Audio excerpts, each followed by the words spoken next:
The report of the Commission of Investigation into Child Abuse in the Catholic Archdiocese of Dublin details a litany of cases of abuse that were covered up by the Archdiocese and other church authorities. The report finds the Archdiocese was preoccupied with the maintenance of secrecy, the avoidance of scandal, the protection of the reputation of the Church and the preservation of its assets. It says that all other considerations, including the welfare of children and justice for victims, were subordinated to these priorities. Cardinal Sean Brady said he was shocked and shamed by the report. The Minister for Justice, Dermot Ahern, spoke of his revulsion at the findings. 3 years in the making, 700 pages long, the Commission's report is a shocking litany of abuse and failures. It examines the Dublin Archdiocese's handling of complaints of abuse made by 320 children against a sample of 46 priests between 1975 and 2004, 11 of whom have been convicted. But in total it received allegations about 183 priests. One of the priests admitted sexually abusing over 100 children. Another admitted abusing on a fortnightly basis over 25 years.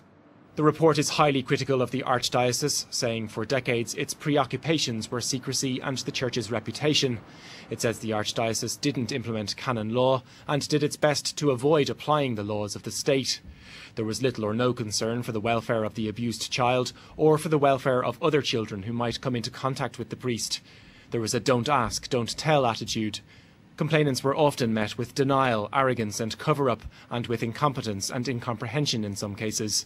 It concludes there's no doubt abuse was covered up by the Archdiocese and other church authorities. The bishops involved in investigating and dealing with complaints about abuse are also heavily criticised. A number didn't act on complaints of abuse in their areas and appointed priests without any reference to clouds hanging over them. It also says a number dealt particularly badly with complaints.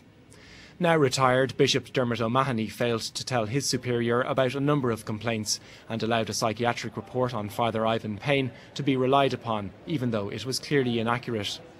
It says now deceased Bishop James Kavanagh failed to deal properly with a priest who had pleaded guilty to abuse and also tried to influence the Garda handling of criminal complaints.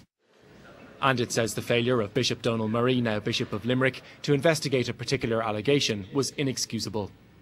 According to the Commission, all former archbishops also handled abuse complaints badly, with not one reporting allegations to Gardaí from the 1960s to 1990s.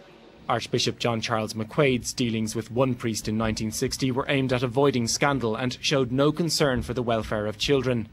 Archbishop Dermot Ryan failed to properly investigate complaints against 6 priests and ignored advice from a psychiatrist in relation to another who was later convicted.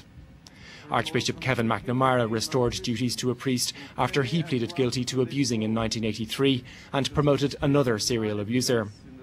And it says it took Archbishop Desmond Connell some time to realise that abuse couldn't be dealt with by keeping it secret and protecting priests from normal civil processes. It also claims Archbishop Connell's strategies in refusing to admit liability often added to the hurt and grief of many complainants. This afternoon, the government apologised for inaction. Successive governments failed in their responsibilities as legislators to put in place a comprehensive child protection legislative framework. Where there still remains a gap in child welfare and protection legislation, the government will take the necessary steps to put the appropriate legislation in place. But although